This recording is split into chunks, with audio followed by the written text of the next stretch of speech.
Behind this door is my new car. Without any further ado, on the 27th of December 2025, I bought this car. But today, on January something 2020, you know what? Let's just see the car.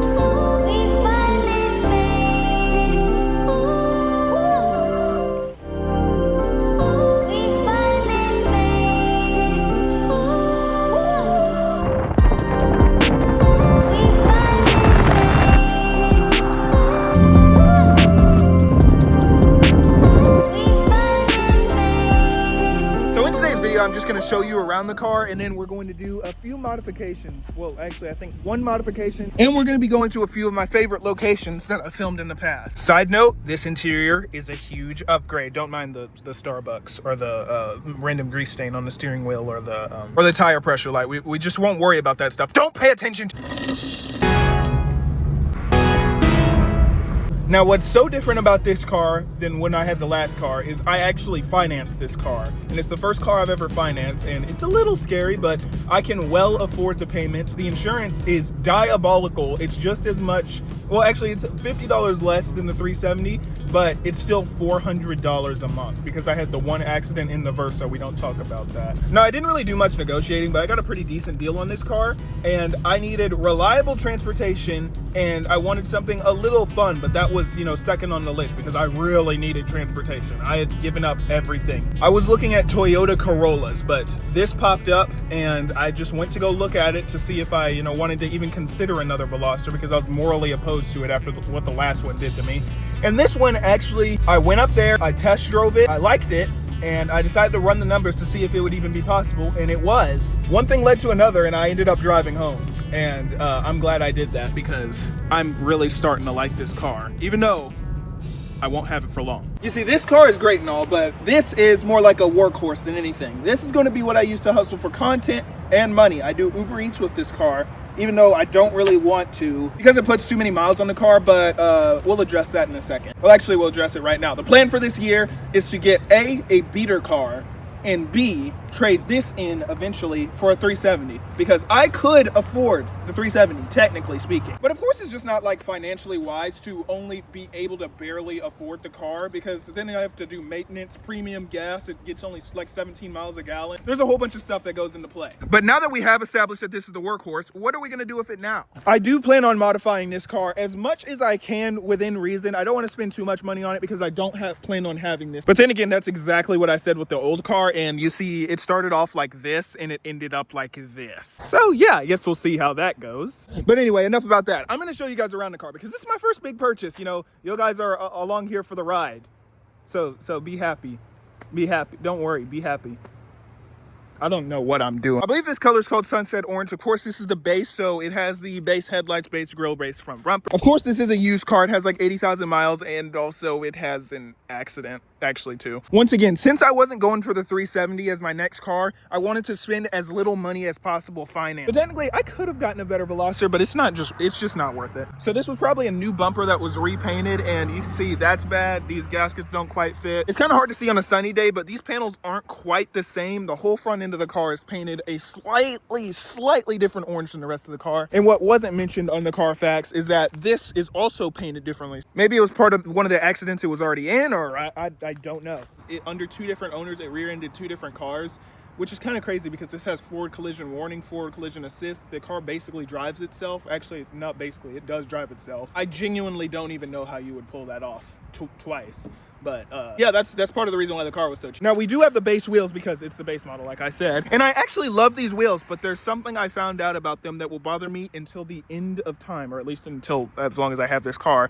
Check this out. You see, the direction of the wheels is kind of like, if we look at the spoke, it's facing this way on this side. It's like pushing towards the front of the car. However, on this side, it's pushing backwards, away from the car. They only made one kind of wheel. That way they didn't have to make two different castings for both sides of the car. Like here and here. That's going to bother me. Luckily, you can't see both sides of the car at the same time, so it doesn't really matter, but this car has less trunk space than the old car and a less big opening. But you have to make some sacrifices for this, like, interesting body shape, kind of like an egg. Of course, since this is a Veloster, we do have one door on this side and 2 doors on this side, and it's surprisingly practical. There's more space in the back seat than there was in the old car. All right, I just pinched my leg in the door. We won't worry about that. And this is what the interior looks like. My apologies, I was doing Uber Eats. I did not clean the car before this video. I am so sorry. But one of the weird quirks about this car is it's like full Nemo spec. This interior is actually blue. It's a really light blue, but you can see the blue stitching and stuff. And the car's orange on the outside, which is also why it was such a good deal. It's not exactly the most desirable spec out there. But for me personally, it's absolutely perfect because I love having a car that isn't black, gray, or white, or any neutral tone color, really. I didn't even like the blue on the original Veloster until I started modifying it, and then I grew to really, really love it. And me personally, I'd even take the blue over this, but this is still cool. It's a nice striking color. It'll look good in thumbnails, and also it's just cool. It's also very, very metallic-y. Super cool. Now, the interior is quite interesting. It feels a lot better than the old Veloster in different ways. The old one felt more unique, I'll say. This feels more like a regular car. It's just generally a nicer place to be. We have a nice steering wheel. It looks sporty. We have all these blue accents and stuff because it's the base model. They change the color of these depending on which model you get. So like the turbo, I think it's red. There are a lot of hard plastics in here, but they're all textured. So they feel good, even though it's like plastic. And the quality of the buttons is actually pretty good. Like the drive mode feels great. This car is so dirty. I'm so sorry. We have a little bit of faux leather for the shift boot. And of course we got this screen, which is actually smaller than the aftermarket one I had in the old car. I actually liked the old one better in that perspective. But this is more than good enough. Another thing that I found I really enjoy about this car is the black headliner. It makes such, ew, I didn't notice that. Don't you just love it when I just love it. It's so good. I'm keep finding stuff like this. The old Veloster kind of felt kind of weird, kind of minivan-y, but this one, it feels a lot more, you know, car-y, if that makes sense at all. And lastly, this car has about 20 more horsepower than the old Veloster, I think. Of course, it has a bigger motor, but the big downside, or it's actually an upside in my case, but, well, not really. It doesn't have a DCT. My old Veloster had a dual clutch transmission that sounded so good.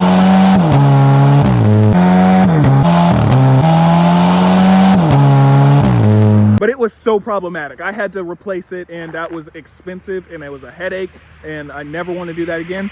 But I didn't realize how much I'd actually miss that. It genuinely gave the old car so much character. And this one just feels so much more normal car. Like, this car handles better. It has sport mode, which is cool, and it actually changes up the steering dynamics and whatever. And this car grips like crazy in the corner. Like, for Touge, this thing is leagues better than the old car. But it's just not as fun as the old car. It doesn't make the cool noises. Although I will give it the benefit of the doubt because it is stock. But we did take the muffler off of it. I know I haven't filmed a video in ages. I tried so hard. I might include those clips in another video, but I'm gonna play the clip of this without the muffler on it.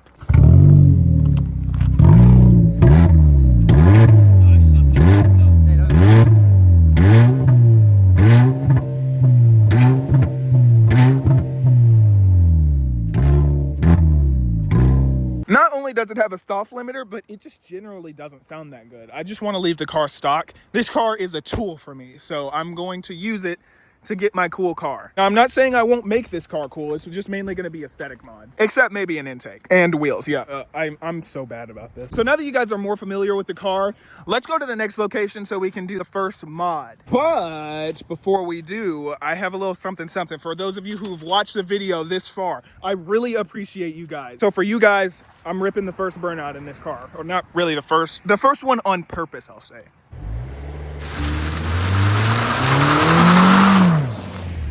For legal reasons, this was all filmed in Mexico. I just looked back at the video, that was low-key kind of lame. Maybe we'll do redemption one day. Maybe at 2,000 subscribers, we'll do redemption.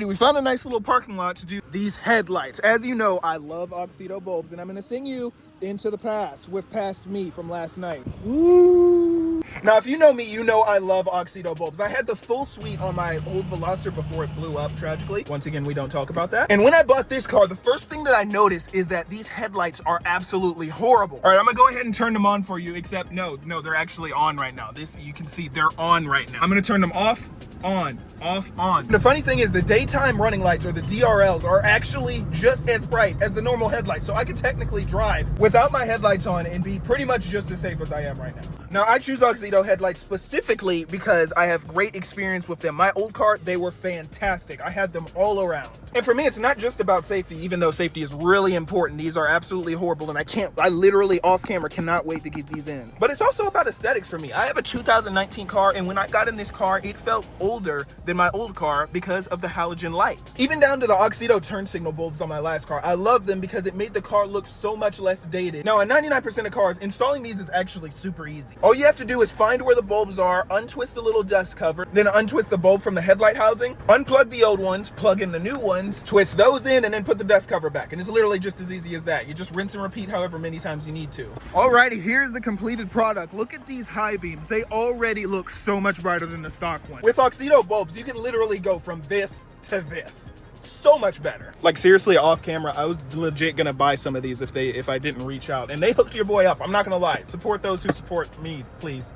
I hope, at least, if you like my channel. Also, don't forget, use code Desperado at checkout for 15% off. You don't want to miss this deal. You're bringing you're bringing safety to your automobile and to your eyes at the nighttime, so you can like see and stuff. I don't know why people watch these videos. Use code Desperado at the checkout for 15% off. Anyway, back to your scheduled content. All right, to put the low beams in, I had to acquire some free labor from Eli. He's very happy to do it. Very happy. On 99% of cars, it's not this difficult, but I don't have much space to work with here, so we have to pull off the bumper to get the headlights out.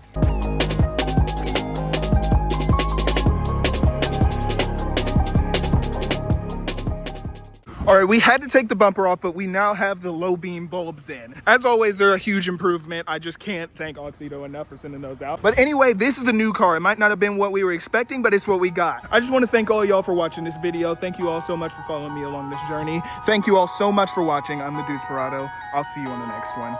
Very soon, hopefully. I mean, not hopefully, very soon. Consistency. I'll see you on the next one.